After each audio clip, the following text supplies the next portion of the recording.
Despite long-standing geopolitical differences, India and China have come together to oppose a proposed carbon border tax introduced by the European Union at the COP29 Summit in Baku.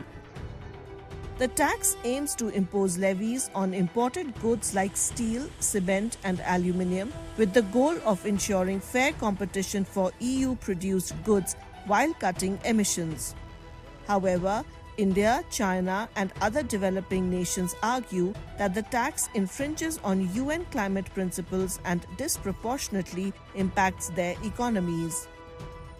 What it does, whatever are the sectors which have been identified, let's say it is aluminum, steel, cement, fertilizer, whatever the big exporting sectors to the EU, they will also face the same level of carbon price as a EU producer faces domestically within the EU, right?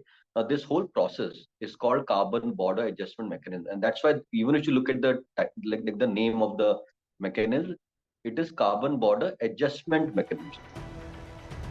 The COP29 Summit provides a crucial platform to discuss pressing climate issues, including the need for financial support for developing countries. India and China have highlighted the principle of common but differentiated responsibilities, asserting that unilateral actions like the carbon border tax hinder global cooperation on climate goals. So there are two parts of the common but differentiated responsibility. One is common, which means this is a global problem.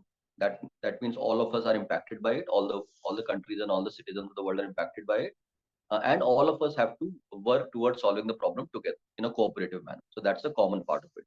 The differentiated part is very important. The differentiated part is because we have different capabilities. Capabilities means, let's say US and Europe are a lot more rich, a very high per capita incomes. They're also got a lot of investment in innovation, technology development, those kinds of things. So they have different capabilities as compared to developing nations and even a much lower income nations like the African nation.